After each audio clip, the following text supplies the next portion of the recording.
Hey guys, I'm Brent. I'm Lila, and you can find us on the web at www.braintrustlive.com. That's right. Welcome to our yearly Easter podcast. We're Here in we our are. finest Easter wear. Yeah, if you're watching us on YouTube, we're wearing the same shirt, That's and right. we're just going with it. It's our squad shirt. Here, I'm gonna Yeah, show people if you are watching on YouTube. We're both in the same shirt. So, that's right. um, it happens sometimes. Periodically, more than I would imagine. It's Not, my I guess, more favorite than I would shirt. So, imagine. like, Yeah, what do it's you like want the from me? best shirt that we have, both of us. So, like, what you got to wear your favorite shirt sometimes. Right.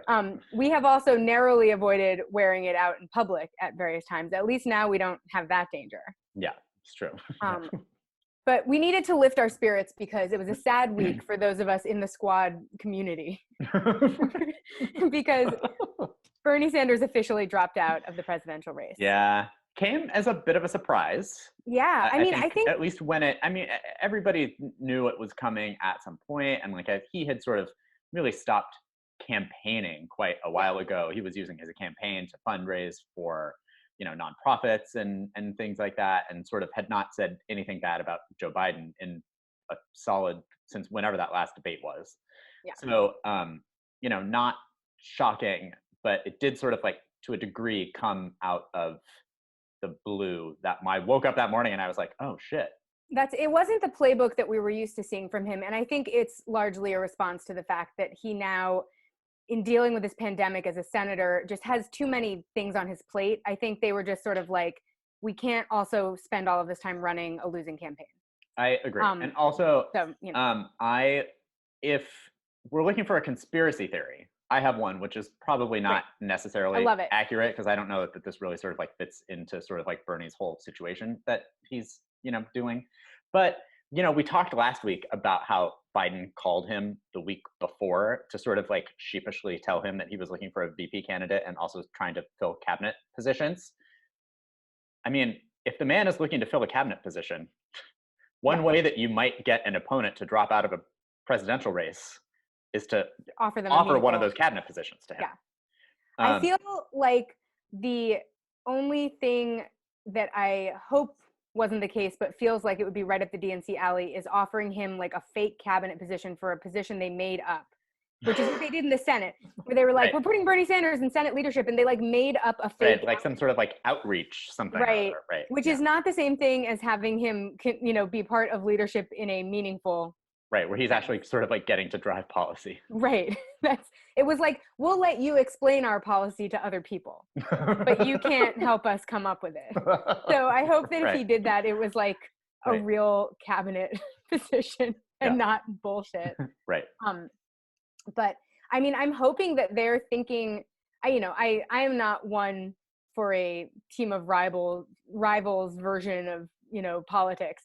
But I'm hoping that they have been thoughtful about how they conceive of building an administration and have made it clear early on to their opponents that they intend to build an administration that does feel like it represents the actual tent that they're representing, which is so far to the left of where they stand right now. That they really do need to make meaningful offers to some of these progressive figures, not even the candidates, but figures, in order to bridge that gap. And they need to be clear about that early on. They can't pretend like they haven't thought about this and then spontaneously just remake up the Obama administration, which, I mean, at this moment in time would be such a colossal mistake, given how many of them, A, went to go work in corporate America. Right.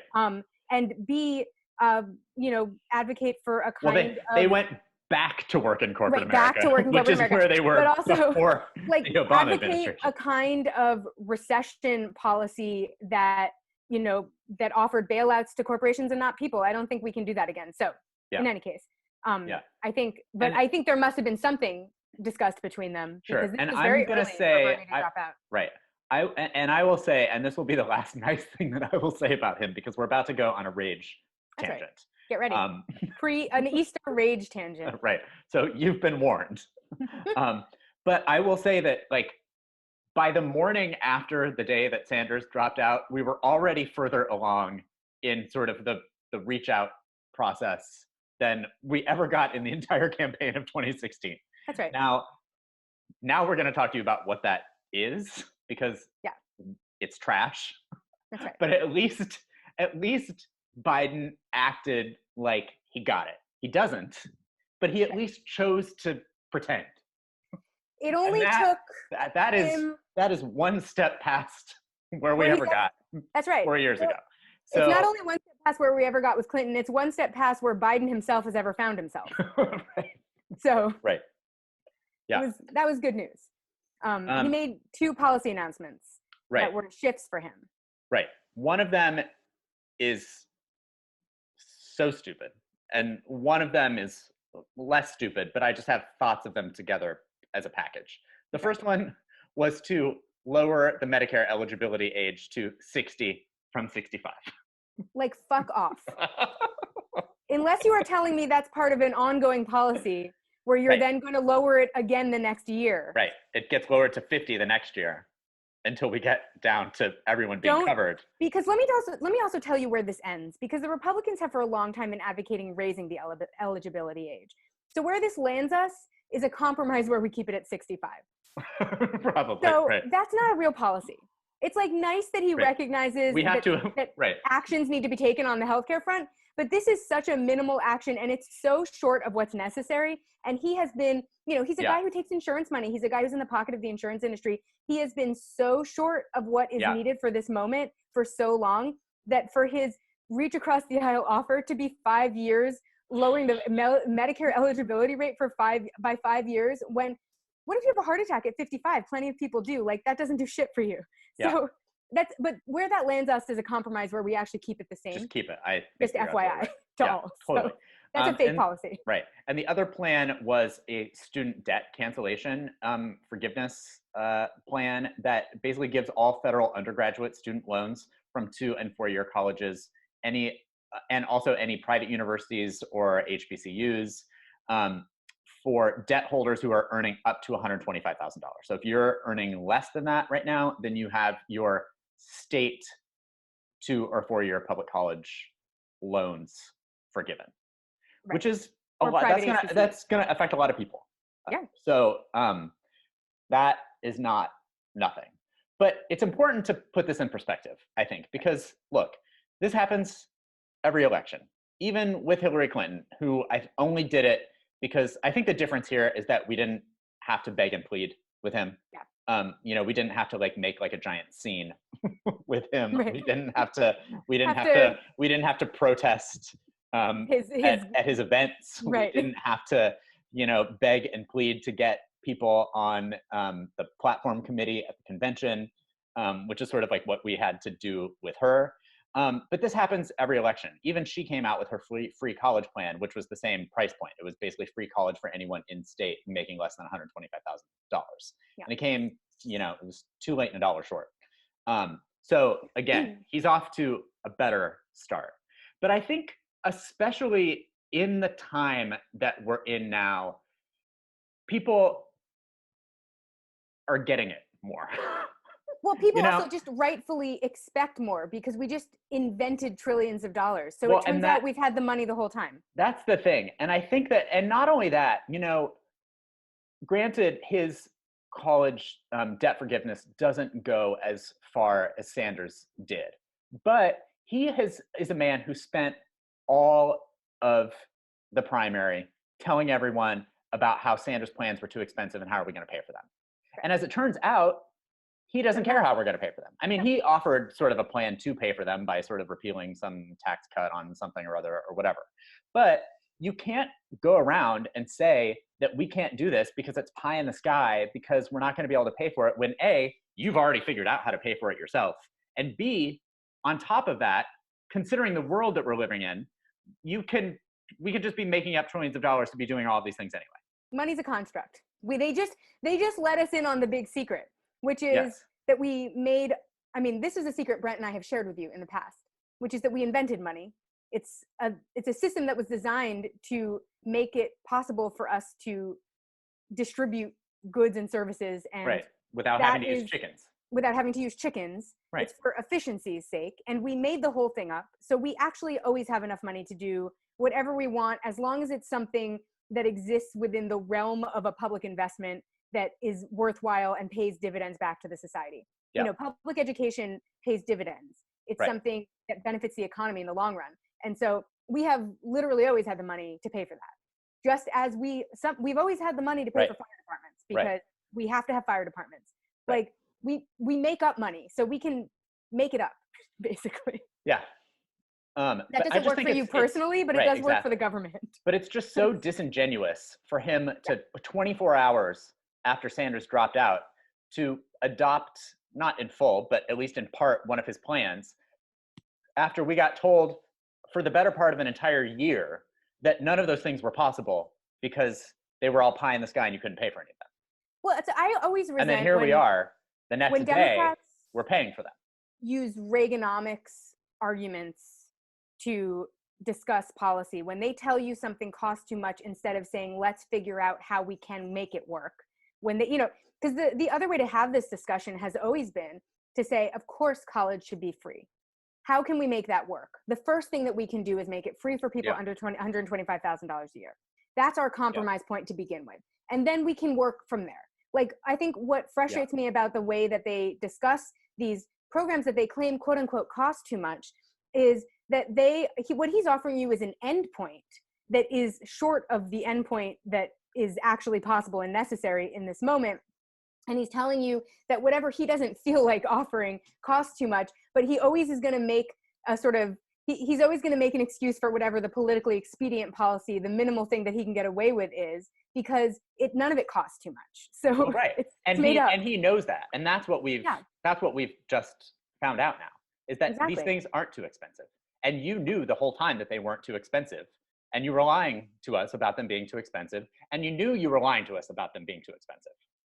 Well, it turns out that you, as you've released, have a plan to pay for it. It turns out that we've all had a plan already.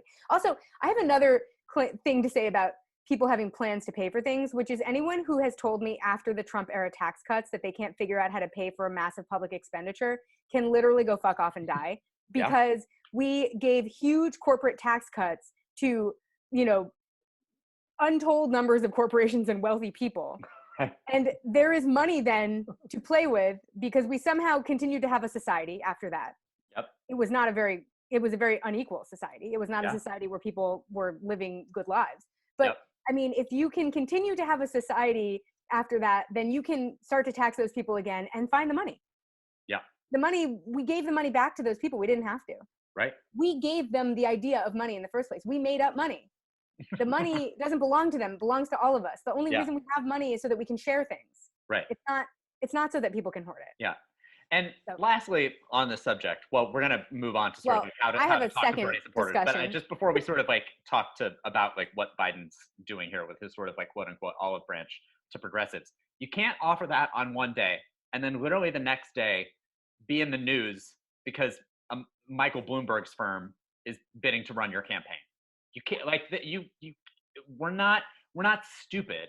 And in fact, not only are we not stupid, we're going to be less likely to vote for you if you treat us like you think we are. So you gotta voters and look, he's gotten a lot of blowback for that, and he may say, look, I can't have you guys running my campaign, and I hope that's what he does. But you can't be doing that kind of stuff if you're thinking that you're doing outreach to progressives. It's not going to work. Voters made something very clear to the remaining Democratic candidates in the post-Bloomberg world, which was that they were not interested in having a billionaire have his hand in the race. Certainly not a Republican one. Certainly not. But Tom Steyer did not get welcomed into the race. No, he didn't. These people are welcome to donate, no strings attached money if they want, but the voters made very clear that they weren't interested in Michael Bloomberg strings. And so it shows a tremendous misread of what we learned from this cycle. And we could have learned more, except that everyone fucking dropped out before anyone got a chance to vote. It's like the absence of data somehow makes it possible to pretend like there's no data. We face this all the time on the 9/11 health front. They don't do research on women's health, and then they're like, well, we can't cover women's conditions. There's no research on it. And it's like, well, that was your responsibility to fund. That is what you do. So, in the same way, we can't pretend like we can't draw conclusions about what we did learn from the race because not everyone got a chance to vote in it. But we also shouldn't pretend like we couldn't have learned more. But in any case, the voters are very clear about this. Michael Bloomberg's hand does not belong in this race. They did not want him to be involved in this race. The man couldn't buy the election, and he's not going to be able to buy Biden the election. And he's not, as it turns out, the strategies that his, firm and his campaign were using to win people these elections were not strategies that actually worked, because you can't sell something no one wants, even if you have all the money in the world. Like you right. That's just too bad. Yeah. Our second discussion on this point has to do with how you can talk to depressed Sanders voters in your life. Because I think first of all, I think that there is this sense, and it exists on both sides, but one side is always winning and one side is always losing. So it matters that it exists on both sides, that righteous anger only belongs to the middle or to the left. And actually we both feel angry. So the first thing that you should do when you're talking to the Sanders voter in your life is recognize that they too have righteous anger, and that their righteous anger is probably angrier than yours, but at this moment, but certainly is as righteous as yours. So if you are somebody who is walking around furious at Bernie voters for not voting for the candidate that you prefer, just know that those Bernie voters think that you want them dead. So their righteous anger does feel personal as well. So, it is now the responsibility, it is not the responsibility of Team Biden to shame Sanders voters into voting for them, to blackmail Sanders voters into voting for them. It is their responsibility to make a positive case for Biden. And I think a lot of them don't understand how to do that. Because I don't think a lot of them do either. I will say the language that we're looking to hear. I agree. I do think that there might be a little bit of leadership on that front from the candidate himself. Just because he's going to be nicer to Bernie than Clinton ever was, if for no other reason only than that they just happen to be personal friends, and she couldn't stand the sight of him. Exactly. So I'm hoping that maybe that will drive the response from his supporters a little bit in this. I don't know that it will necessarily. Well, I think they were trained in bad habits from, literally dating back to Bush v. Gore. The entire Democratic establishment has literally just developed bad habits around talking about elections. And I think that's something that, Biden is a compromised candidate. He's going to have a tough time winning. And if you really want him to win, then from your perch, make sure that he adopts policies that you can pitch to Bernie voters, for sure. But also think really critically about how you're approaching those voters. And I think that the one thing that I think there's two things that you can do. The one is vote shaming is never okay. If you are mad that someone voted before for Bernie Sanders, keep that shit to yourself. If you are mad that, if you are going to tell someone that, do not tell anyone that their vote is electing Donald Trump. Do not tell anyone that by showing up to the polls, they will have a negative impact on the race. Your job as a Democrat is to get turnout. It is not to get people to not show up. Do not make a single Sanders voters, all of whom are progressives, feel that their vote is going to be destructive to the process, because those voters show up and vote Democratic down ballot. And that's what I was going to, there was a meme going around this week that I feel like speaks to this, that was just sort of like, a Biden supporter, or I don't even know if they were identified as a Biden supporter, but just sort of like, it was a cartoon, sort of like of all of the terrible things that have been said about Bernie Sanders, and about also how Bernie Sanders voters are stupid and, were, sold a bag of goods and like all of those things. And then at the end, it's like, but also vote for Biden or Trump's your fault. Right. Exactly. And like, that is not, that's not gonna do it. And so I have a suggestion for this.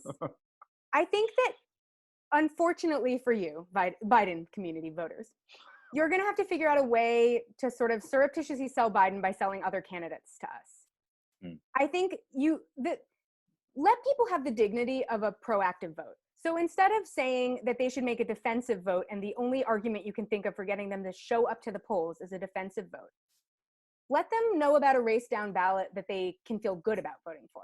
Totally. I feel like this is something that, I'm somebody who sort of has a foot in both worlds, where I'm someone who votes in every election, and I would never not vote in an election, and I vote the entire ballot on every election, and I do the research. And so I'm not someone who you have to worry isn't going to show up to the polls.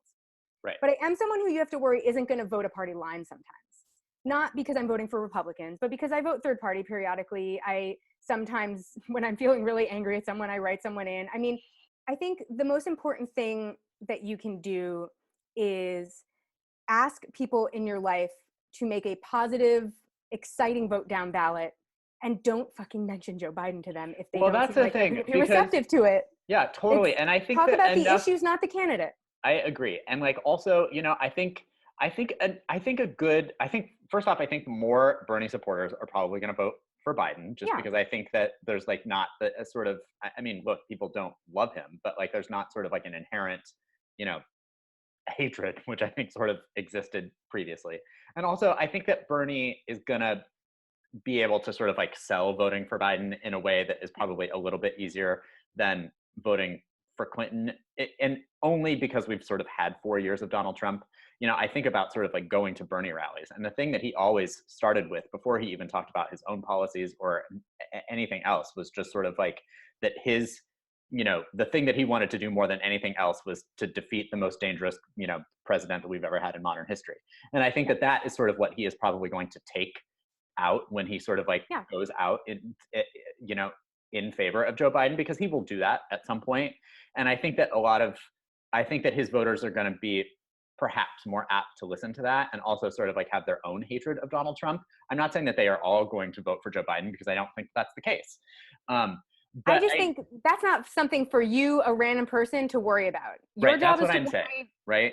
Yeah. If you're, you know, there's a lot of Bernie Sanders supporters who sort of like are big into Rachel Bitecofer, or Bitecofer, excuse me, who is that, you know, political scientist who sort of like subscribes to the turnout model, and that's what wins elections. And so a lot of, you know, Sanders people sort of are like, well, Sanders is the one who's going to drive turnout. But actually, really sort of like when you get down to it, what she says is that it's negative partisanship that drives turnout. And that is why she sort of like had so many blue congressional seats flipping in 2018. She was really the only one that got anywhere near the amount, because everybody else sort of like pulled back from their expectations as it got closer. And she, I think, estimated 41, and I think there were 40 or something like that. Anyway, so I think that there will be a lot of people who sort of, I wish we sort of weren't having to test that theory out so much at its core, because we have a candidate who is not going to drive turnout. So we are really like, this is going to be an election that we will know whether she's a genius or not at the end of, because the only reason that anybody's going to vote for anybody is going to be either in favor of or against Donald Trump. But I think there will be enough Bernie supporters who probably go out there and vote for Joe Biden, just literally because, like, what are they going to like? I think that the question is not actually about that, because these are all people who are engaged in the process. The question is about. No, I agree with you. I'm just saying, like, I think that people who are, there's going to be, the reason that people are going to shame us is because they're going to be worried that we're not going to do what they want. And what my response to that is like, back off. I got it. You know, like, you know what I mean? Like, well, and not everybody's going to think that. Like, some people might vote third party. I might vote third party. Right. But what I'm saying is that, like, I'm basically saying the same thing as you. Just like, don't talk about it. Well, just let us have a dignified vote. Right. Exactly. Don't pre-shame. And if we want that to be for Joe Biden, we might. I think a lot of us will. Yeah. No, I agree. I think also the other thing that you can do is, if you insist on talking about Joe Biden with someone who does not want to hear about Joe Biden, and recognize that right now people are pretty sensitive. So wait a minute. And also half the country got their primary vote basically pulled out from under them. So half the country is rightfully angry. And one thing, I mean, Sanders has said in some of those states, vote for him anyway, to let them know that those people, that you were here. Because just because he is not sort of actively participating in the race doesn't mean that Joe Biden doesn't need to know that this state votes to the left. Yeah. But also be willing to admit that Biden is going to need many checks. Don't sort of convince us that the work that we've all done to drag Biden to the left should be rewarded by chastising us for not doing enough. Admit that the reason we want to show up is actually because you know that Biden's going to need checks. So let's make sure that the right people are in there checking him. Biden is not going to do this. He's not going to do right on his own. He's not equipped to. He's not equipped to. His instincts are far to the right of what the nation is looking for.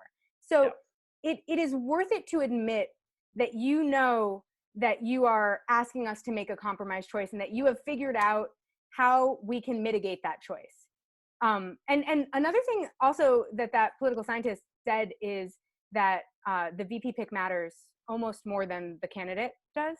It does. Yep. And on that note, we should talk about the sweepstakes, because the one area where Biden could really gain momentum or lose everything is in the same place that Hillary Clinton first slapped the left in the face, right? Which is in his VP pick.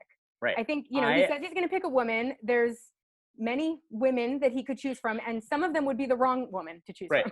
I know, and it's weird because I had a friend of mine, actually, it's a mutual friend of ours, asked me who I thought the VP pick was going to be, and I'd been thinking about it a lot, but for whatever reason, she caught me at a time where I was, well, any time is a time that I'm ready to chat because I'm not doing anything else. Right. But I like went on such a tear about it, not like in a, negative way or anything like that, but like I sent her like a million text messages back, and then she was like, sorry to trigger you. And I was like, oh no, you didn't trigger me. I'm just like, I have all the thoughts about it because it's weird. It's bothering me also that like I can't get my own head around it. Like usually and not that I like ever know who anybody is going to pick, but I feel like I have sort of like a good sense of like, oh, that person would be a good person. I got a list of 15 people in front of me, and I got a good reason that all of them are the wrong person. I mean, I could make a case for some of them also, like they're all perfectly capable. But I don't know. I can't make sense of which is the right person on the list. Well, let's read you the list. Yeah. Because we're looking at a list that you listener, cannot see. So the list of people, we've compiled a list of people that are being discussed. Right. This is sort of like a master list from every single, reputable source that I could find that is sort of like weighing in on what the list is. And the core list is basically the same. There's a few randos on here that it's probably not going to be, but like this is essentially the list that's the list. Yeah. So the list is Stacey Abrams, which we know, common topic of discussion. Val Demings, who's that Florida House member who was on the impeachment panel. Michelle Lujan Grisham, she's the governor of New Mexico. Yep. And she's Brent's dark horse. She might be who I think is the best choice right now. We'll come back to why. Okay. Tammy Baldwin, senator from Wisconsin. She would be the first LGBT candidate. Tammy Duckworth, who I had been advocating as a potential running mate for Elizabeth Warren. I will explain why I feel very differently about pairing her with Biden. Yep. Keisha Lance Bottoms, who's the mayor of Atlanta, early supporter of Biden's. Elizabeth Warren, Catherine Cortez Masto, first Latina to be elected to the Senate. And Biden, she's on the short list, Biden has said. Yeah. Amy Klobuchar, Gretchen Whitmer, Kamala Harris, Ayanna Pressley, and Maggie Hassan, the New Hampshire senator. Yeah. So should we just go through them? Let's go through them. Yeah. I mean, it's so funny because Stacey Abrams was the leader on this category or on this list for so long. But I think the times have really changed sort of where like in most of these lists that you look, she's sort of is now at the bottom and she was at the top of them. And I think it's just because her experience level, I think, is being questioned in sort of like the times that we're in right now. We're looking at Joe Biden, who's going to be the oldest president ever inaugurated if he wins. And like, we're seeing what a lack of executive experience is doing to the country right now. I mean, we already knew, but now we really know. And I just, the highest position that she's ever held was, in the Georgia State House. I just don't know. Look, would she be a more capable president than Donald Trump? Certainly. But I just don't know if she's going to give everybody the feeling of comfort in a leader in a time of crisis that we're in right now that maybe needs to be on the ticket. Yeah. So I don't think it's going to be her. I think, and 3 months ago, I would have thought that it was going to be her. I feel the same way. I feel like there's a really strong chance that he picks a governor because governors are having a moment. I think so too. Val Demings is on this list. She was on the list as an outsider choice. I don't think it's not going to be her. Although, she's Black. She's from Florida. She was like the first female police chief in Orlando or something like that. I think so. Like, she's got some credibility. She's new to the House though. So like, I don't know. I also sort of her experience level is not going to be up to the moment that we're in right now. Right. I agree. So Michelle Lujan Grisham is the governor of New Mexico. The reason why she's my dark horse is for the reason that you just said, is that she is a governor. And I agree that executive experience is going to be important here. And I don't know anything about her. The only thing that I know about her is she is the governor of New Mexico, and that she is also a Latina. She's the only Latina governor that we have right now. Yeah. And that I have said a million different times. I think a lot of people think that just sort of like to show, sort of to give the Black community sort of, a shout out with the VP choice because of, how they basically like got him the nomination here. But like, I would say inversely to that argument that he doesn't need to do that because they're going to vote for him anyway. Like clearly they love him. And the people who have not voted for him in such high numbers are Latino voters. It's Latinas. Yeah, they don't particularly care for him, and for good reason. Yeah. So I like, and look, maybe she's a dud. I literally don't even know. I couldn't tell you. I couldn't tell you anything about her at all. But anyway, I like it. If I'm happy to pick a dark horse, which that's your dark horse. That's it. Anyway. As now the Tammys. The Tammys. Listen, I had made a strong argument for Tammy Duckworth to be Liz Warren's running mate, and I did that because Tammy Duckworth is far to the right of Liz Warren. She's a woman of color. She is a quadriplegic. She's a veteran. She's a DAR member. I mean, she's literally both old America and new America wrapped up into one. Right. And she's a real good attack dog. She's a great attack dog and a brilliant speaker. And I also think that for Joe Biden to choose her would be like the dumbest possible choice because she's to his right. And so the last thing that we need is like a pair of moderate Republicans trying to save us from a moment that has turned everyone into a socialist. Yeah. So I don't think she would be a great surrogate for whoever the candidate is. And she probably will be anyway. I hopefully will be. I mean, she really is a brilliant speaker. But I think, I think that in this moment where there's no one to the left to counterbalance her conservative hawkish views, I'm not interested in a Tammy Duckworth running mate. Yeah. Tammy Baldwin, I think, is only on this list because she's a woman and Biden has said that it's going to be a woman and she's from Wisconsin. Right. That's right.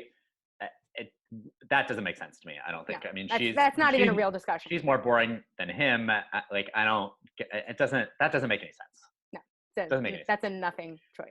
Keisha Lance Bottoms, mayor of Atlanta. I think that's sort of a very outside choice as well. She was, like you said, a very early supporter of his. She's Black. Yeah.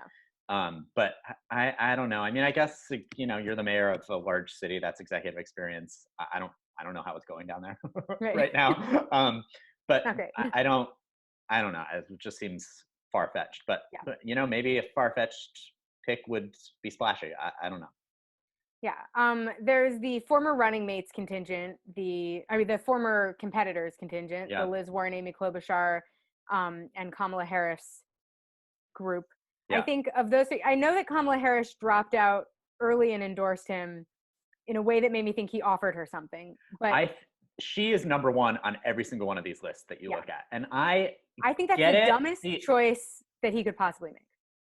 Yeah. And the reason that she gives me a little bit of pause, and I don't like this necessarily because it's not ultimately her fault, but she is very polarizing. Yeah. And I just think once we're getting down to sort of like banking our entire, election on this sort of like negative partisanship, like I hesitate. I'm almost wondering, and I hate to say this because it goes against everything that I stand for, is this, and feel free to, debate me on this, is now the time for a boring VP pick? No. Okay. I don't think so. I feel like I could make a case for why it is. I can figure out what the case would be for why it is.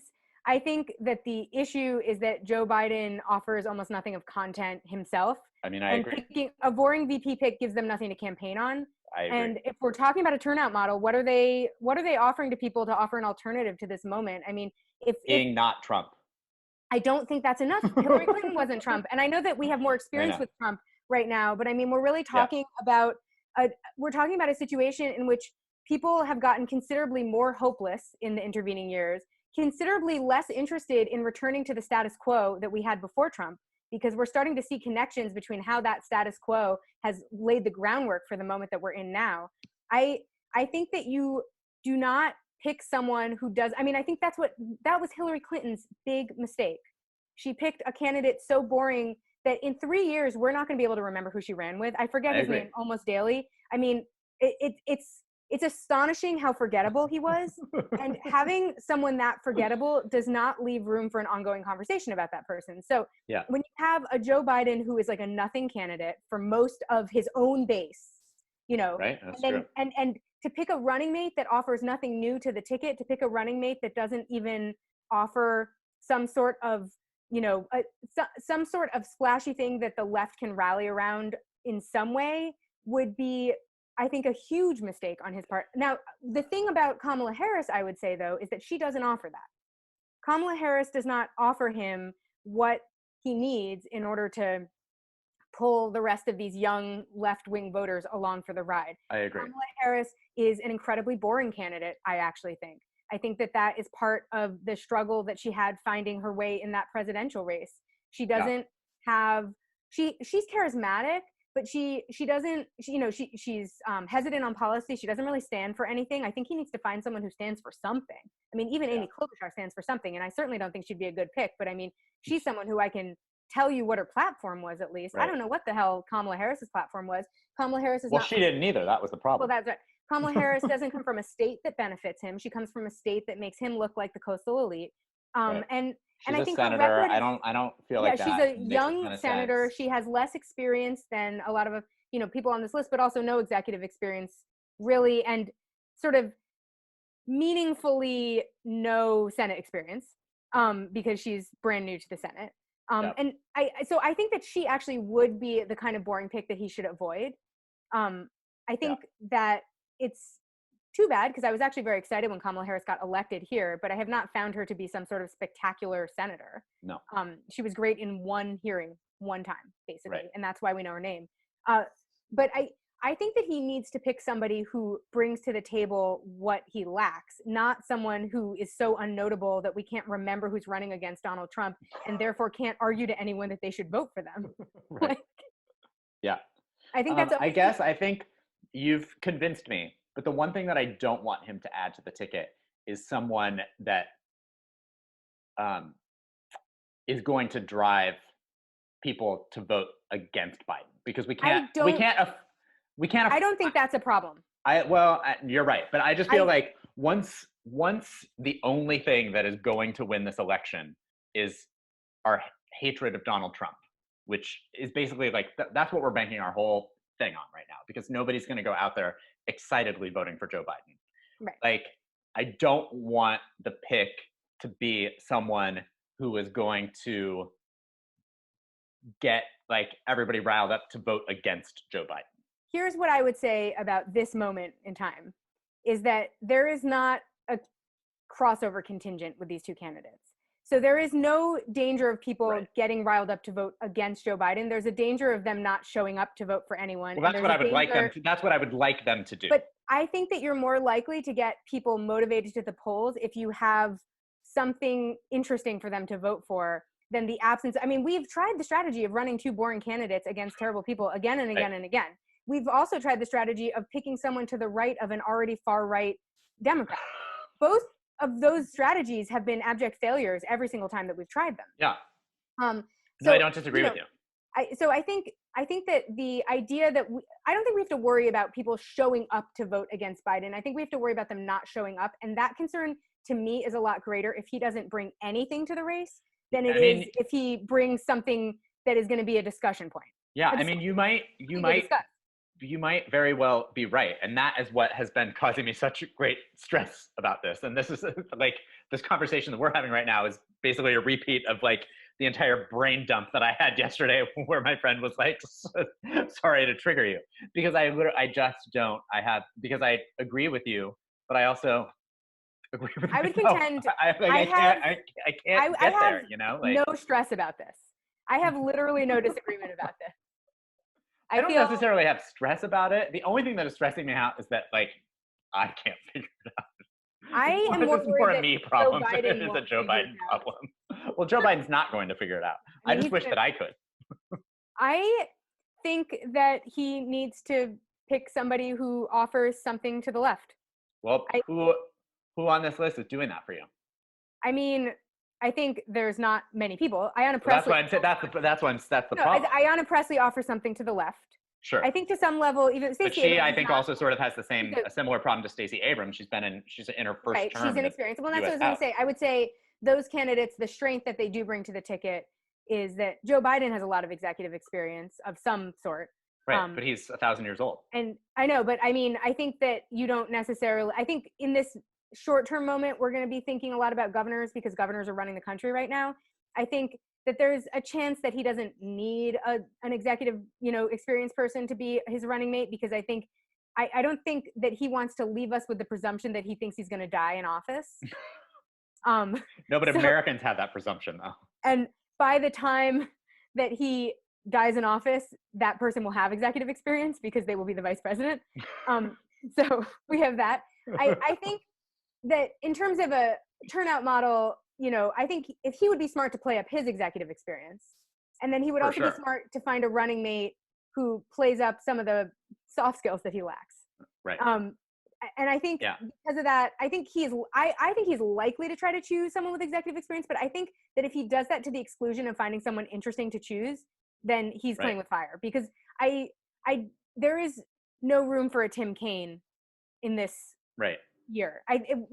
There are lessons we can very easily learn from not just Clinton, but from history. Yeah. We learned I agree. Well, and to your point, I'm almost wondering if that sort of like is helping make the case for this governor of New Mexico, if for the only reason that it's splashy just because nobody knows who she is. Could be. I mean, is it sort of like, it's like she's the Sarah Palin pick, I'm sure she's smarter than Sarah Palin, but I mean, like, do you remember all that sort of like initial sort of like, who is she? What's her deal? What's going on? Like, do we like her? Do we not like her? Well, I think that a splashy choice isn't necessarily going to be a progressive choice, but that he has to make a splashy choice. Right. There is, otherwise make a scene. He is literally absent from the public conversation right now. We have not seen or heard from him meaningfully in weeks. No. It feels like months. I was going to say months. It's only been weeks, whatever. But I think he needs to be able to make an announcement that breaks through what is a really complicated news cycle. And then he needs to be able to continue to break through that news cycle. And he himself is obviously not capable of it, because we have seen that he's not capable of it, because we are living in this moment in time ourselves right now. Right, we're here. We're here. So we have eyes and ears like everyone, so we can make conclusions about the time that we're in. So I think he needs somebody who helps aid him in that endeavor, because I think that without any controversy or conversation around his candidacy, there is actually no opening for people to make the positive case for him. I think that the positive case for him needs to be aired over time. And I think that one thing his supporters are going to have to deal with is the fact that it's going to start as a kind of depressing positive case. And they're going to have to live with the fact that people rightfully are going to push back about him being a good candidate and him being qualified for this moment. And they're right to do that. And that is part of the process that we're going to have to go through. Yeah. And it is their job to be patient with that process and slowly make the case that this is a candidate that we should all get behind. And I think that they cannot do that if he picks a boring candidate to run with him. He's basically giving us all a fucking middle finger and telling us to fuck off. If he picks a splashy person who we can sort of make the argument offer something to the ticket, then we're able to have that conversation. It means that even if we argue about it, we're talking about it. And us talking about it is the key to getting non-voters to show up. Yeah. That non-voters need a conversation to have happen near them so that they tune into it and are not just able to proceed as if nothing has ever happened and will ever happen. And, it's easy to tune out the election, especially right now, but forever, for everyone. Right. And so we need to make it not possible to tune it out. Right. Because it being tuned out is how a Donald Trump gets elected. I agree. People don't show up if no one's talking. Yeah. So, I mean, appoint a fucking mass murderer. I mean, do anything. Just appoint someone whose name I will remember in 10 years. Yeah. I had thought that Edwards was a good choice at the time, but the fact that we couldn't remember who John Kerry's running mate was for all of last year taught me that was not the case, that he was actually a pretty weak running mate. And the only reason I remember Lieberman is it's because he's the exact reason that I didn't want to vote for Al Gore. I was going to say, that's why Al Gore lost. That's why so you can it's easy to make a choice that loses you the election by by spiting your voters. Yeah. But you have to give them a topic of conversation. Yeah. In order, if you're relying on a turnout model, if turnout is the game. Yeah. In any case, speaking of turnout, Wisconsin had an election. This was so crazy because had an in-person election. I remember we talked last week about how they were going to have this in-person election. And then I remember we posted the podcast. I like seconds after I posted it on the link on Facebook the next morning, like the story came out that Tony Evers, the governor, was then postponing the election. And I was like, God damn it, we literally just posted this fucking podcast. Like, seriously, it was in the rundown. It was in my Facebook posting. I was like, I'm gonna have to change everything. Right. Which I wasn't gonna do anyway. But it didn't take long for that to not be the case, because he called the legislature back, and that's a Republican legislature, and they came in for an emergency session, and they gavelled in, and they were there for 17 seconds, and then they gavelled out, and they were like, sayonara, fuck off, come vote in person tomorrow night. Okay. So then it went to the state Supreme Court, who upheld, and then went to the United States Supreme Court. Well, there was a separate case that went to the U.S. Supreme Court. Oh, right. Oh, God. Because, so there were two cases. One was the Wisconsin Supreme Court that overruled him in the middle of the night. Yeah. Because he tried to issue an executive order after all of this. Right. And everyone was like, no.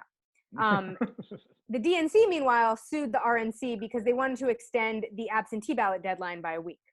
Right. And the absentee request rate went up something like fourfold. So there were a huge number of absentee ballots. A lot of them didn't arrive in time to actually cast them. Right. And there was a lower court ruling that sided with the DNC.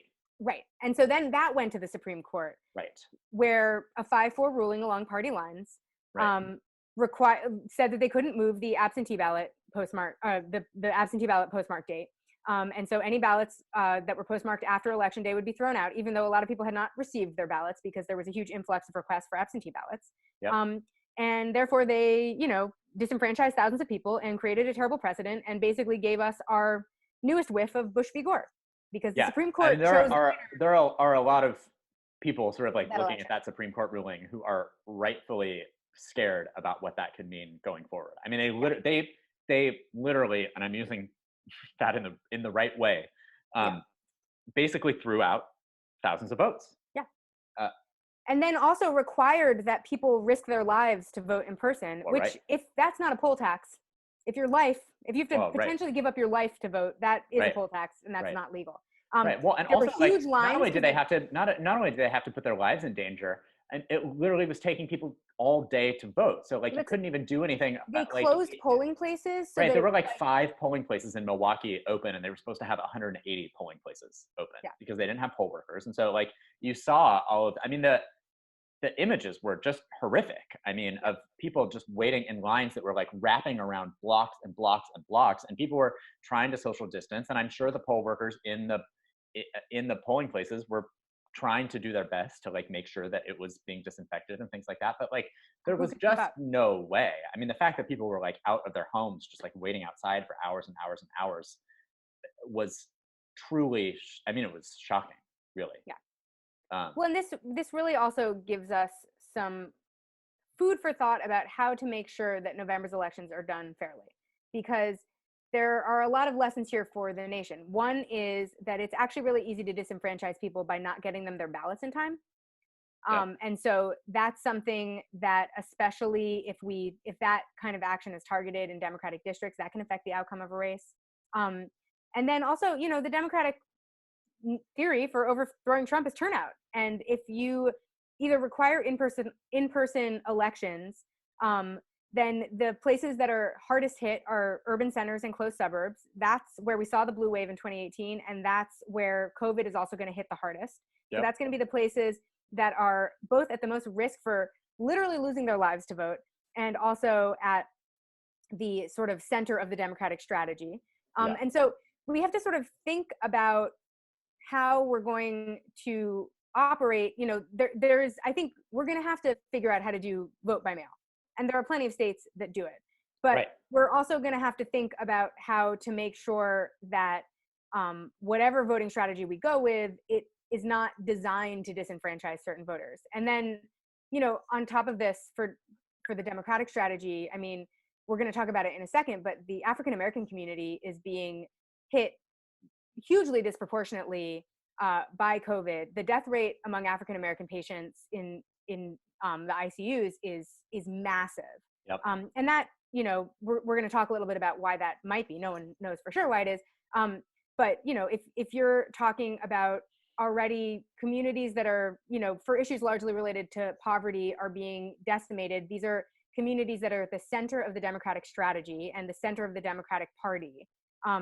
That it just sort of like paints a larger picture for how rampant inequality is both a healthcare issue and also an election security issue, or not an election security issue, but an election legitimacy issue. How all of these systems are related. And so we're going to have to think about that a lot. Trump doesn't want to let us all vote by mail. So the first thing we're going to have to do is convince the Trump administration that vote by mail is an acceptable thing. And the reason they don't want to is because it allows people to vote. Right, exactly. Their strategy is the opposite of a turnout strategy. Right. I mean, Trump knows that vote by mail works fine. A lot of states are doing it. The military votes by mail. He voted by mail, literally, just very recently in the Florida primary. So this is a man who knows that vote by mail is a solid choice in the situation that we're in. But it's so solid of a choice that he doesn't want it. That's right. Yeah. He said it has the tremendous potential for fraud. And unless you're talking about the kind of fraud where the GOP forced Wisconsin Democrats to risk their lives to vote, thereby depressing the turnout, there is no voter fraud. There is voter suppression that's politically motivated, for sure. There is not voter fraud. Yeah. There's not voter fraud in vote by mail. There's not voter fraud in non-vote by mail. There just isn't much voter fraud. Sorry about it. Yeah. And there's 5 states who have vote by mail as like their only system of voting. And then there's also, 2/3 of the states can vote by mail. I have voted by mail in quite a few of the most recent elections. I didn't this last one because I wanted to go use our new fancy polling machines. Right. But so this is not even, it's not even a crazy thing to think, because 2/3 of the states have fairly robust vote by mail. Well, and there is a bill in the Senate that Amy Klobuchar and Ron Wyden are sponsoring that would include in the next coronavirus, stimulus package, money for states to ensure that they can meet vote by mail operate on a vote by mail. Very minimal amount of money considering the amount of money that we've been making. Not that we just make up trillions of dollars. It's like it's only $1.6 billion. Yeah. Nothing. So pocket change. It's no big deal. Yeah. No big deal. But that's something that we're still, in the midst of discussing. But it is something that, especially on the heels of Wisconsin, is going to be really important to think about, because we are seeing how a regime that is employing authoritarian and fascist tactics can use this event to disenfranchise us. Yeah. And we don't want that. We don't. In any case, speaking of coronavirus. Here we are. We are killing it at being number 1 at coronavirus. We now just alone make up 1/3 of the world's cases. Yeah, and this was it was so crazy. When I was taking these notes, I was just had like CNN on in the background, and there's too much information going on the CNN screen, by the way. Like if you've looked at it recently, it's often, I can't. It's like an L shaped, and there's like a lower third going across the bottom, and on the right side, it has the worldwide cases and worldwide deaths, and then it has the US cases and the US deaths, and then sort of like there's a quadrant of the screen that has like whatever is actually on CNN at the time, which is often sort of like 2 panels, because like they don't have anybody in studio, obviously, so it's like one person and whoever they're interviewing. It's a challenge. It's a challenge. But anyway, my point is, I had that on while I was taking the notes. I changed the numbers probably 12 times over the span of an hour while I was taking these. So these numbers are not right. As you listen to these numbers, they're much different. But this was the last time that I had CNN on, which was only an hour ago. But they're changing quickly. Anyway, we have 547,000 out of 1.83 million cases worldwide, which is just shy of 1/3. And we have almost 1/5 of the deaths. We had 21,500 out of 113,000. That's not because we're doing a fantastic job treating everyone. It is because we're earlier in our curve than a lot of countries that have faced huge death rates. Right. Well, and we're also not, and I think this is worldwide actually, because I heard when they were talking about Boris Johnson on CNN that actually the UK is also not counting these cases, at least officially, as part of the number, but we're not counting cases in long-term care facilities. Like those are not in this number. And I think that's just because like they're basically like people are dying of sort of, whatever complications they have sort of because of it, basically. Like it comes in like they were already sick or they were already, 107 or whatever it was. And so they're just sort of like, they're not being added here, but like there's thousands of people. It's tens of thousands of people, tens actually. Of yeah. So, or no, excuse me. Yeah, it's like tens of thousands are affected. Almost 3,000 people as of today. Yeah. And that's up from 450 cases just 10 days ago. So that's been a huge explosion recently too. And I'm certainly that you've been hearing about that in the news also. That's a huge problem because once it gets into one of those places that it's sort of, there's no way to deal with it. There are a number of deaths that are not being counted in the official figures because they are not being attributed to coronavirus because the people weren't tested before they died. So they looked at the sort of average death rate over time in New York City, and they showed a spike of like 3,000 related to coronavirus, but there was an additional spike of 2,000 deaths that has no attribution. Right. For the last month or something. I can't remember what the time period was, but I think the number of deaths that's being attributed to coronavirus is related to the number of positive coronavirus tests people are able to get. And there are a lot of people who are dying either very quickly and before they're able to get to a hospital, or are dying in circumstances that seem like they just died of a cardiovascular issue or a respiratory issue, but are actually infected with coronavirus. And so the death rate is actually significantly higher than what's getting reported in most places, because those people are not at part of the hospital statistics, which is where we're getting a lot of our death statistics from. We have the most deaths of any country, leading in that now. We do. We had the most cases and got the most deaths. Yep. So we have 21,686 deaths, not including the thousands in nursing homes and also the thousands that just aren't being attributed to anything. And one story that we finally started to see get some airing this week, I think in part because some new areas of the country started to experience serious outbreaks in the last couple of weeks, and we finally have some stats behind that, is that the death rate for African Americans is like considerably higher than it is for other members of the community. So depending on where you look, if you look at Milwaukee County, the percentage of the African Americans make up 26% of the population there, but 73% of the deaths from coronavirus. In Chicago, African Americans make up 32% of the population, but 67% of the deaths. In Louisiana, the difference is 32% of the population to 70% of the deaths. We're seeing that across the country. And so people are finally starting to discuss why this is the case. Yeah. And there are a lot of obvious reasons. And reasons that maybe we should have been addressing this whole time. To begin with, there's a lot of discrimination in the healthcare system. And so there's rightful distrust in Black communities about using the healthcare system or, about interactions with the healthcare system. Yep. African Americans are more likely than the general population to be uninsured and to live in communities with inadequate healthcare facilities. They have historically disproportionately been diagnosed with diseases like asthma and hypertension and diabetes, which are chronic diseases and often cardiovascular diseases. And these are all diseases that make COVID more lethal and that are the reason they are also very expensive diseases to control because they're chronic. And so when you pair that with poverty, what you get is a lot of people with not just asthma, hypertension, and diabetes, but uncontrolled asthma, hypertension, and diabetes, which is even more lethal. There's been a lot of confusing messaging that has everyone has been affected by the confusing messaging about how the virus is transmitted and who's at risk. Yeah.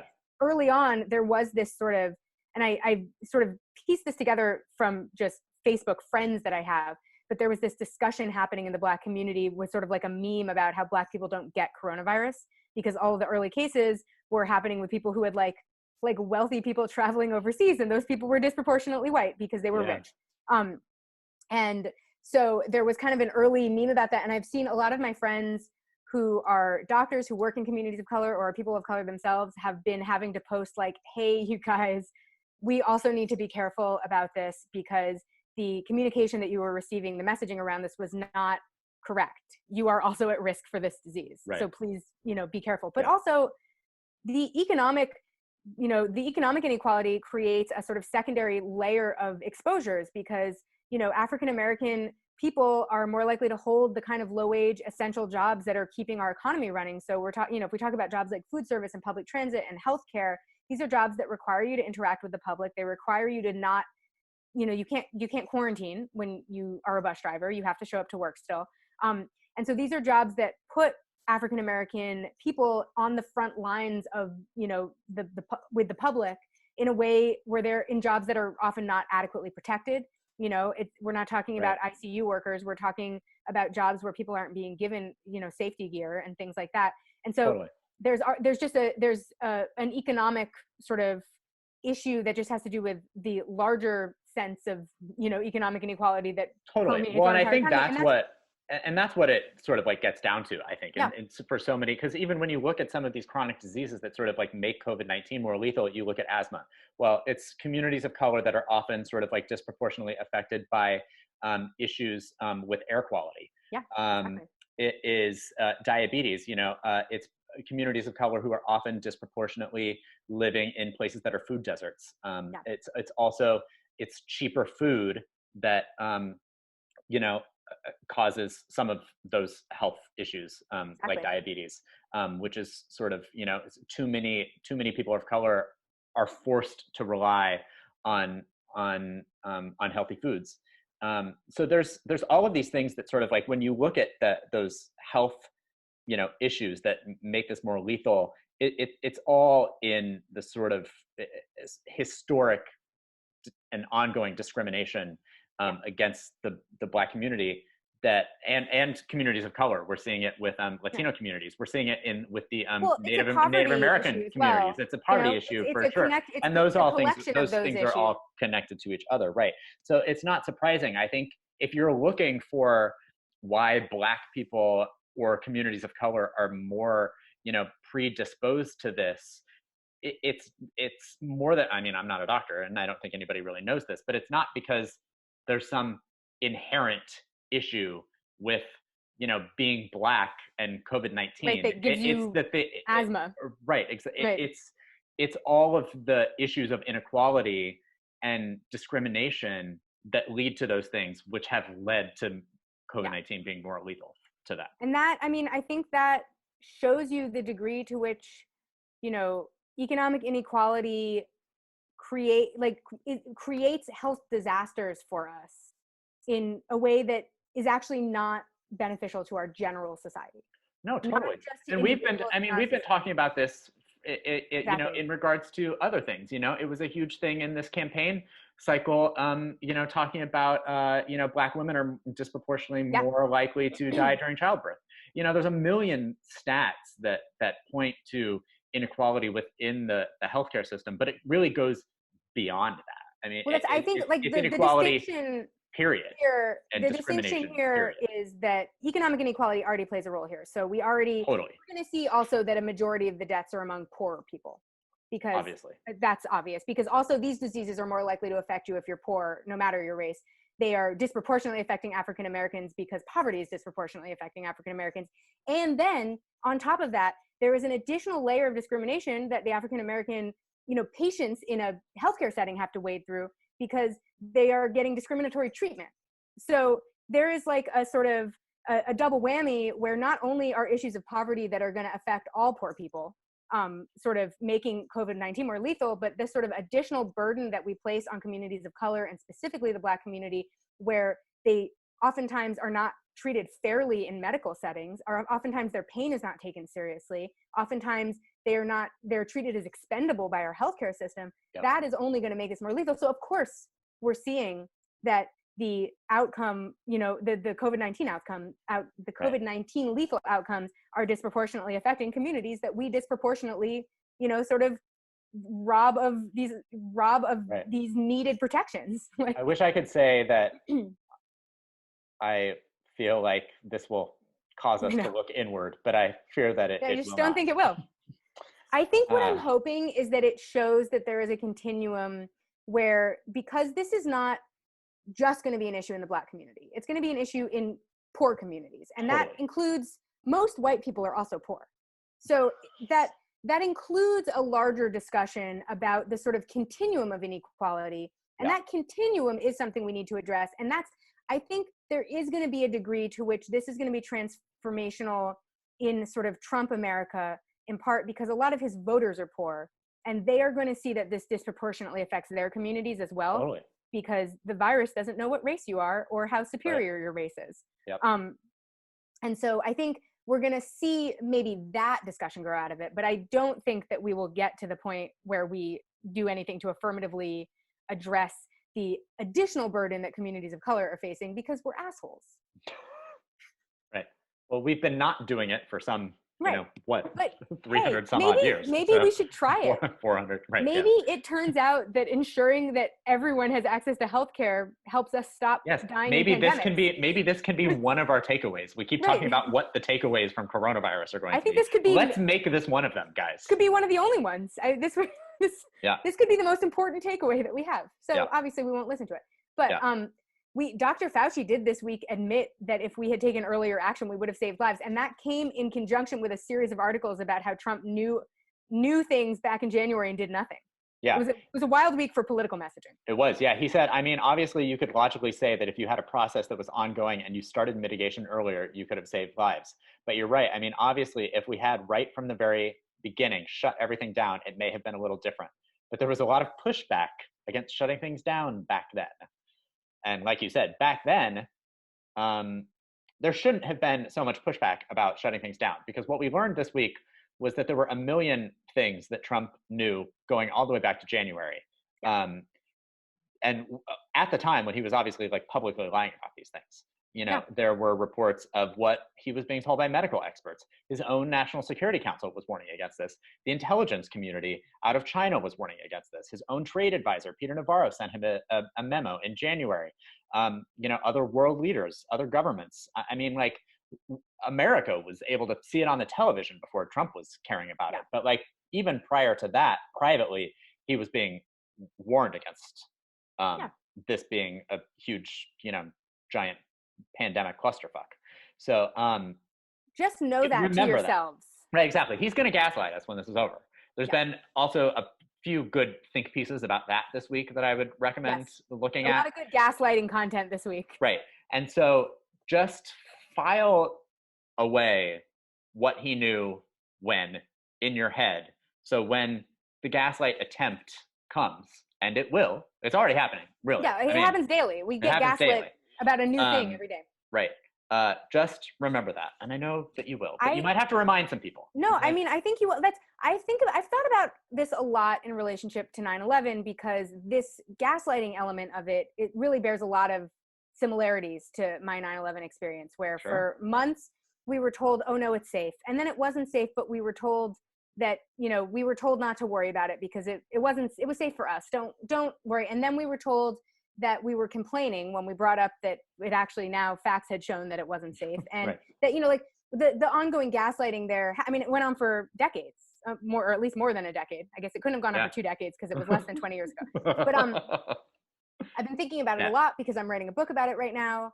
And I've been thinking about what made me impermeable to that gaslighting in a way that my classmates and a lot of my neighbors were not. And it was literally one sentence that a doctor said to me in the midst of all of this. As we were being actively gaslit, my doctor said to me, I don't know what to tell you. You shouldn't be down there. And I have thought about that sentence every day of my struggle with that issue, because every day I was told that I was that I was making an overblown case, that I was being dramatic, that, you know, whatever. Every time that I was told something like that, I thought about that moment, and it gave me something to kind of ground me in the truth.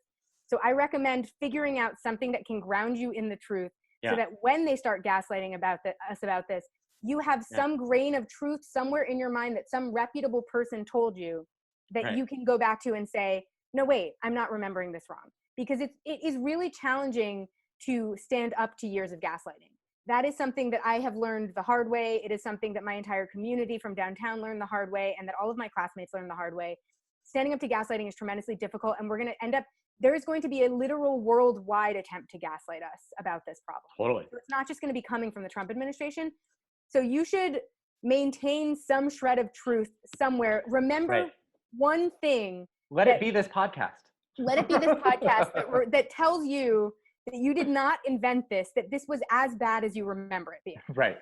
Yeah, just remember us saying the sentence, this is as bad as you remember it being. This was as bad as you remember it being. Because that has served me incredibly well, and it should be something that other people can harness to serve them well in this moment as well, because it's going to be brutal when they start to gaslight us, you guys. It's going to be bad. Yeah. Speaking of things they might try to gaslight us about. Yeah. Unemployment is off the rails now. But remember, these aren't valid. These unemployment claims aren't valid. They mean nothing.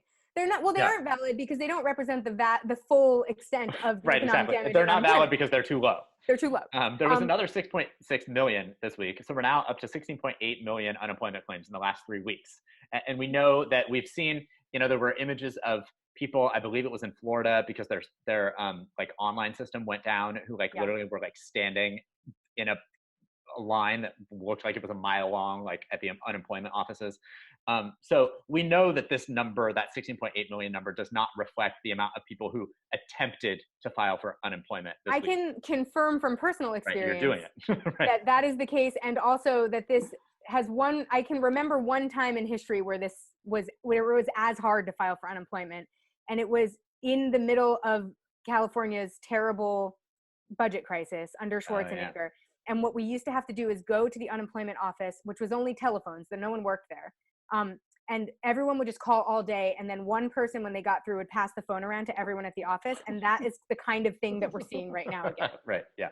So it's not great. And that is 11% of the entire workforce. And just to put that into a little bit of perspective for you, during the Great Recession back in 2008, 2009, it took 2 years for 8.6 million people to lose their jobs. So in 1 month, twice as many people lost their jobs as did over the 2 years of the 2008 recession. Yeah. That's and hilariously, or not hilariously, however you're looking at it, the U.S. stock market had its best week overall in 45 years this week. The economy is fake, you guys. The economy is fake. Well, go ahead. It's not hard to have a good week when you tanked the week before. That's very true. But what gave them the confidence this week, right? Mysteries. That's the question. There was AOC tweeted this week, and it was so good because there was, I think it was a screenshot, I believe it was from CNBC. Yeah, it was. With what's his face, somebody, Larry Kramer or something, or Jim Cramer or something like that, or maybe I can't remember. I don't know. He's one of those guys. Their stock market guy, basically, up there at the monitor, talking about how great and wonderful the stock market was, and then the lower third that was just running on air was the 6.6 million people who filed for unemployment. Yeah, and her tweet was when late-stage capitalism takes a selfie. It was the most perfect tweet of the week, possibly year, possibly life, possibly all time. But I mean, truly, you can't have both of those things up on the screen at the same time and be taking yourself seriously. The thing is, you can, and that is why you shouldn't take any of that information seriously. The economy is fake. Yeah. The unemployment numbers are not real because they're underreporting the problem. Yeah. Because there are still people who don't qualify even under this new broader regime. Right.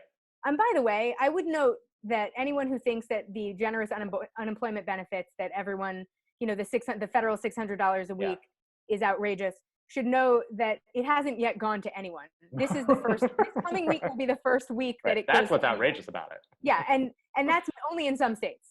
So, slowly roll on that. Unsurprisingly, people aren't loving it right now. Right. There are a lot of people, because I've seen reports about this, how there are people within the Trump administration that think that he should not be going out and doing these press conferences every day, but he's obviously using them as basically a rally because he can't do a rally. But they're not working right now, because normally what you see in a time of crisis, there's a surge in popularity. Political scientists call it the rally around the flag effect. Kennedy's approval rating was 61% at the start of the Cuban Missile Crisis. In the fall of 1962, it was 74%. in 1979, Jimmy Carter had a 31% approval rating. Poor Jimmy. Yikes. But after the siege of the U.S. Embassy in Iran, his approval rating was over 50% and like reached a high of 58% before it sort of started falling off and he lost the election. George Herbert Walker Bush's approval rating was 58% in early 1991. And then after Desert Storm was over with, it was 87%. Same with his son, it was 51% approval rating. And then after September 11th, it got as high as 90%. It's sort of like everyone rallied around him. I never joined that statistic. Right, you were of the 10%. I was in the 10%. Yeah. Anyway, but you see these things, you've seen them over history, and it's fairly common that you see them. You're not seeing them now. Yeah. There were a whole slew of polls that came out this week, and you're seeing Trump's approval ratings plateau in the mid-40s. Yeah. Which is roughly where they were a month ago before coronavirus, or at least before we sort of like collectively started caring about the coronavirus. Well, he has his base. His base doesn't know anything about facts, and right. so they're going to keep loving him. Right. And there's no way for him to build on that base because he's mismanaging this terribly. Well, right, and polls are showing that too, because of those polls, some of them have trend lines from previous weeks because they're doing this week on week, and those polls showed an uptick in those critical of Trump's response. Yeah. So not only is his approval rating not going up, the only thing that is going up is those people who think that he's doing a shit job. Right. Yeah. So it's getting worse as it goes. It's not getting better. We're not rallying more. We're rallying against more is what we're doing. Yeah. But meanwhile, the governors are having the opposite thing happen to them. Killing it. Yeah. Newsom is out there with the highest approval rating of any governor right now. He did not start off with the highest approval rating of any governor. Right. He started with one of the lowest. Yeah, not only does he have the highest approval rating, he has the highest like uptick in approval rating, because before the pandemic, he was at a 42% approval rating. And I'm surprised that it was that low. I mean, I'm not. Like, what the hell's he been up to? Well, I know, but like, he fucked us on Medicare for All, and he hasn't been heard from since. Well, that's the thing that makes me surprised that it's so low, because the entire state here is Democrats, and like he hasn't done anything that seems like it would cause 58% of people to think that he was doing a bad job.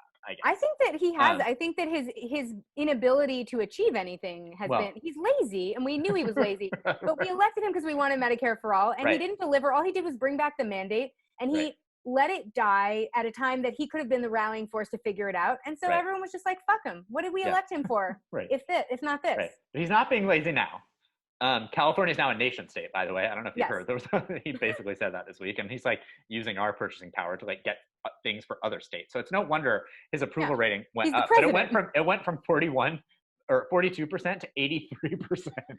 It doubled. He literally has the highest approval rating of any governor in the country right now. Right. And you're seeing this across the board. Like Cuomo, his approval rating is 79%. It was 47. Mike DeWine is the leading Republican on this, and he should be. He's doing a good job. He was the first of the Republican governors. He was one of the earliest governors to close their school district in Ohio. I think that happened even before it did in California. I think their statewide stay-at-home order came after hours, but he was one of the early takers of listening to scientists. So his approval rating is at 40%. It was at 49. I'm surprised that Tony Evers' approval rating is as high as it is. They're trying. But anyway, Gretchen Whitmer's is high. Inslee's is high. Asa Hutchinson's is high. He's also sort of like getting some decent marks. He's a Republican from Arkansas, but they've sort of like not been fucking it up as much as everyone. But you're seeing it across the board. Everyone is doing a good job, except there is one holdout. Right. One governor has seen a decrease in his approval rating, and deservedly so, and earned it. Ron DeSantis out of Florida has gone from a 51% approval rating or 58% approval rating to a 51% approval rating. Of the like 20 governors that they polled in this list. This is not extensive in that they did this for all 50 states, but he is the only one that lost support here. And he earned it. He worked hard for it. He really worked hard. He did not really dug in his heels and showed everybody what's what. That's right. Yeah. He's not sorry. You know? Meanwhile, Boris Johnson, in good news, is out of the hospital.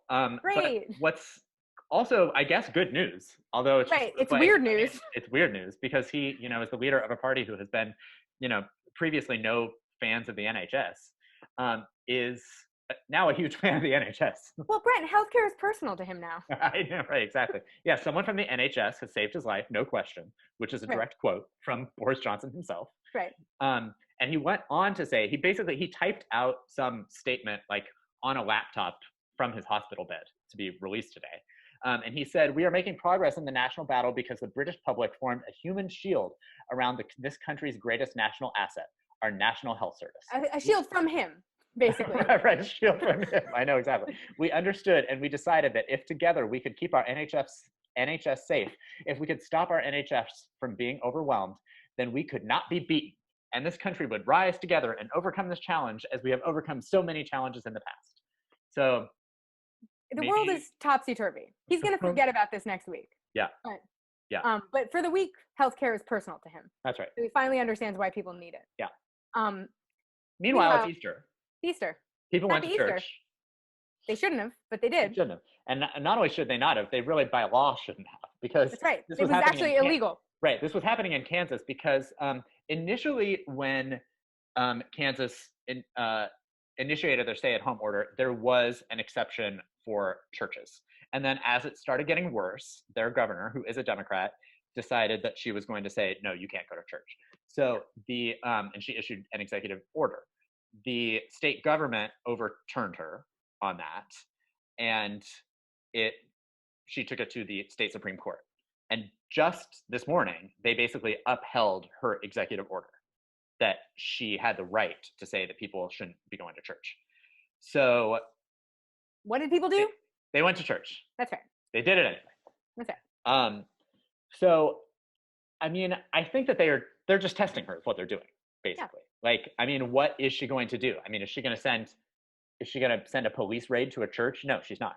So, no, because she doesn't want to have that video replayed for the rest of her life about the time that she had police drag people out of their house of worship. Exactly. So, like, I get why people felt like it was still probably safe to go to church, at least in terms of what the repercussions were going to be. Right.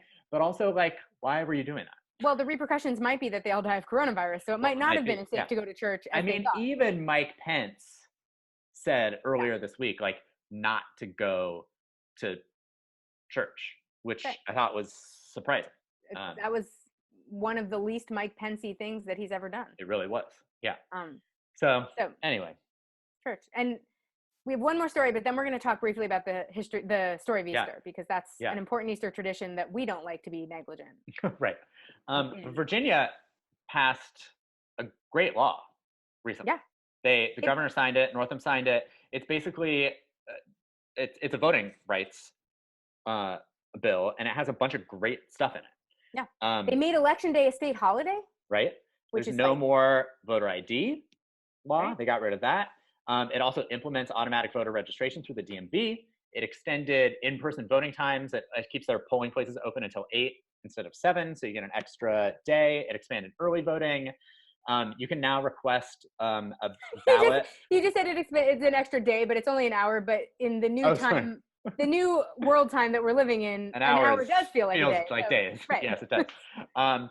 It no longer requires you to give a stated reason for requesting a vote by mail ballot. It has Previously, no excuse absentee ballot. Right. No, you could just ask for one, and they give you one. You don't have to tell them why you need one. Should be. Yeah. But perhaps my favorite part of it actually is that to make room for the additional state holiday, which you don't need to make, you can have as many holidays as you want. Have only holidays. They got rid of one to, like, quote unquote make room for it, and they got rid of Lee Jackson Day, which was established over 100 years ago, which honors Robert E. Lee and Stonewall Jackson, the Confederate generals. So that is no longer being celebrated in Virginia. Just want to point out that in New York City, the arbitrary holiday that we have that I didn't find out about till high school is Brooklyn Queens Day, which is a day where Brooklyn and Queens just take a holiday and no one else does. No one knows why. I feel like Virginia's version of Brooklyn Queens Day is Lee Jackson Day. Yeah. Is a holiday where they celebrate Confederate soldiers. Yeah. That perfectly illustrates the difference. Yeah. But good on that. Yeah, no. Well, also, I mean, don't still have this on the books. I know. Don't have had it on the books in the first place. Yeah. No. This is celebrating a losing war. It doesn't even make any sense. Doesn't. In any case, let's talk briefly about Easter. Sure. Now, the reason that we do this, and we'll be quick because we've been going on a long time, is that I have a sort of mental block on the story of Easter. I don't have the ability, for some reason, to remember what Easter is and why we're celebrating it. Sure. I also have a new question this year related to the timing of Easter. Oh. Which I know sort of generally in a sort of religion-free history of Easter, we're talking about just sort of like a spring equinox, general spring harvesty holiday. Sure. That's every major religion and every major culture has a holiday around now because it's the beginning of spring. Totally. So that is Passover happened this week. Everyone's got one. Yep. I have a question about the sort of timing of Easter, though. Yeah, I can't answer for you. That is, well, it's related. Maybe you can. You probably can't. It is something my aunt actually brought up, and it is a fair question, which is how is it that Easter, which is based on the second Sunday after the last full moon of the something, it's based on the moon. How is it that Eastern Orthodox religion celebrated on a different date then? Do they have a different moon there? I don't know. Maybe. I mean, I don't know. That's a great question. I don't know. It's a curious one. But I could enlist someone to answer that for you, probably. But would they be answering it from a scientific perspective or from a theological perspective? I only want theological answers. I don't care about the science. Oh yeah, no. Oh, that wasn't where I was expecting this was going to go. Yes, they would answer it from a theological perspective. Yeah. Would you like that answer? Obviously. Do you care enough to have that answered? Yeah, I want an answer. All right, great. I'll get it answered for you. Great. As it turns out, I'm a churchgoer, but not a theologian. Surprise. Right. But let's talk briefly about what is Easter. Well, Easter is the resurrection. It's when Jesus rose from the dead after he was crucified. When did he die? On Good Friday.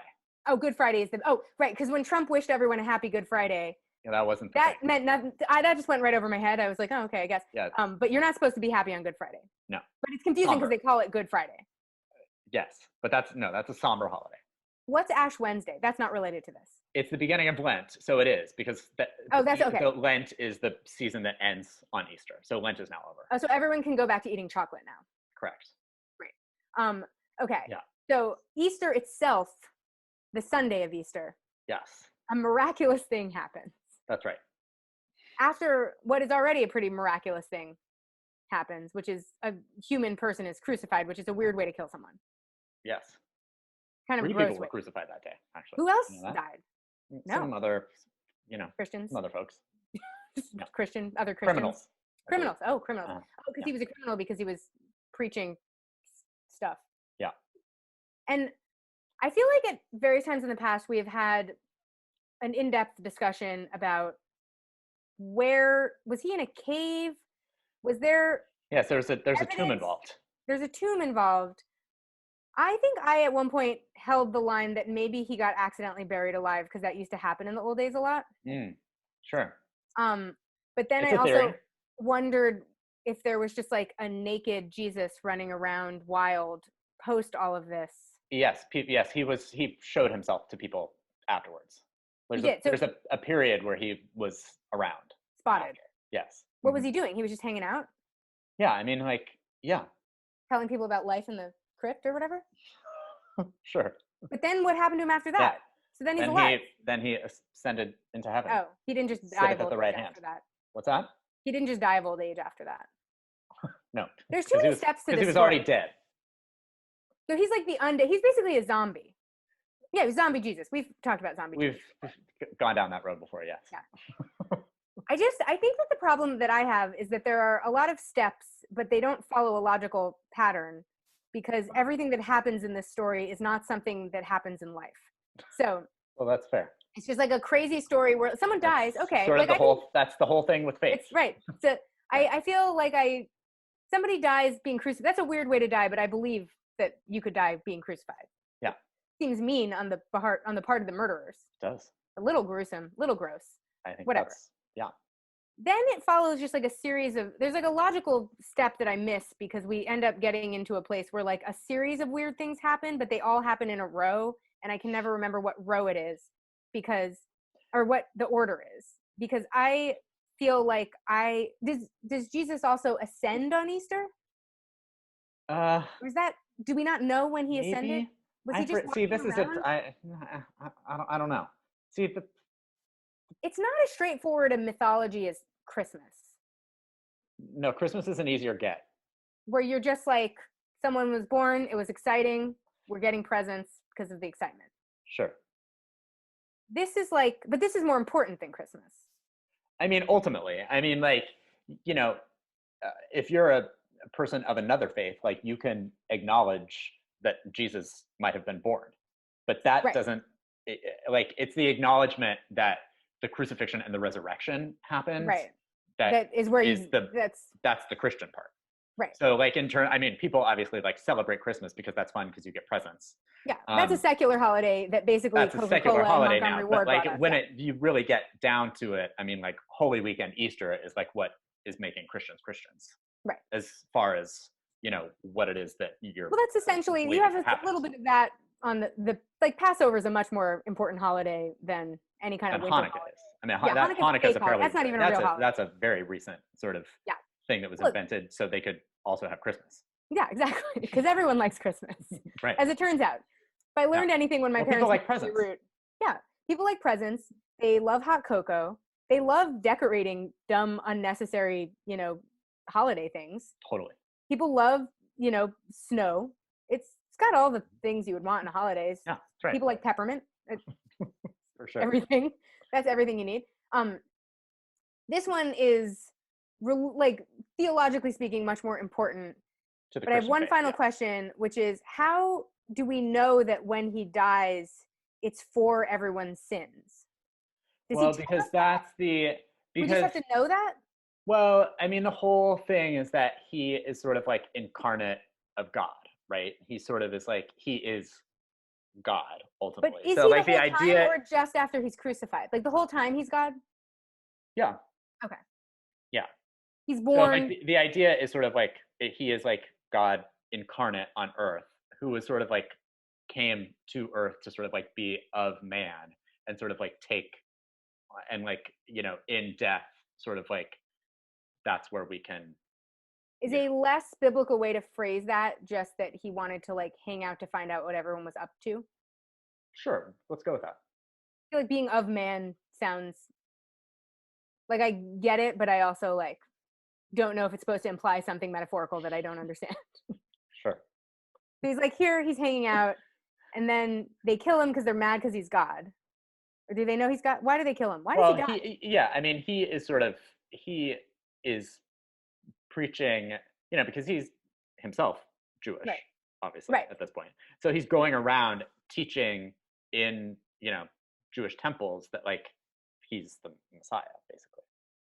Oh, you know what this reminds me of is a story that I recently read about the founding of a megachurch in Southern California, where a guy. Let's go with this metaphor. Who is sort of like a hippie Jesus type, or a hippie, just a hippie who finds Christianity and then becomes, he doesn't himself claim that he's a god, but he does start referring to himself as a prophet. And he kind of helps found the whole megachurch movement in Southern California. Interesting. Who is this? And his name is Lonnie Frisbee. Yeah, it is. But there is this whole movement in Southern California in the 60s and 70s, this Jesus movement, or I think they were sort of calling themselves, after they took it back, Jesus freaks.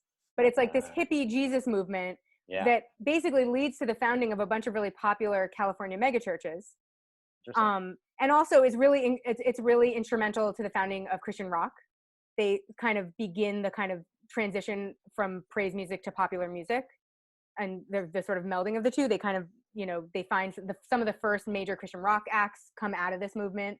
So it sort of feels a little bit like, it's sort of reminding me of that, like a guy who's theoretically of a different religion decides that he is of another religion, decides he's founding a new aspect of a traditional religion, and that leads to its own movement of non-denominational churches, in this case. Yeah. That now potentially spread disastrous messaging to everyone, which you know is a side effect of this sort of thing. But yeah. But so he's just walking around. He wasn't actually being of man in the sense that he was just like being a regular guy. No, he was like he was preaching, and he was going around doing miracles. Oh, sure. People weren't liking that. People love miracles. Yeah. Well, that's a good party trick too. I mean, if you want to get people's ear, I mean, hello. You can perform a miracle. You might as well go ahead. Yeah. But then he couldn't perform the miracle of not dying in the first place in this crucifixion. You know what? We're getting into territory that I don't know how to deal with. This is how I think next year I still won't remember the story. And the reason I don't remember the story is because I picked too many logical holes in it, and then I can't keep track of what was real and what was my own confusion about the story. Fair. I did celebrate today by eating a Cadbury cream egg. Amazing. I want one of those. Yeah, that was the most. Easter is actually a very important holiday to me. It's a good candy holiday. I would argue the best candy holiday. I think you're right. As far as just like if you're looking for candy. Right. If you are just thinking about the candy offerings of a holiday, people want to go with Halloween, but they're neglecting the fact that Easter is actually the best candy holiday. There's nothing, and Christmas is the second best candy holiday. Halloween is a bullshit candy holiday because it's a fake. Because it's just the same. It's the same candy. We just eat more of it. That's right. There's not special candy. And maybe with like different wrappers or like orange food coloring in it or something like that. But it's not. Because even Cadbury cream eggs have like Cadbury scream eggs, which is like they're disgusting because they're green inside. Gross. Nobody wants that.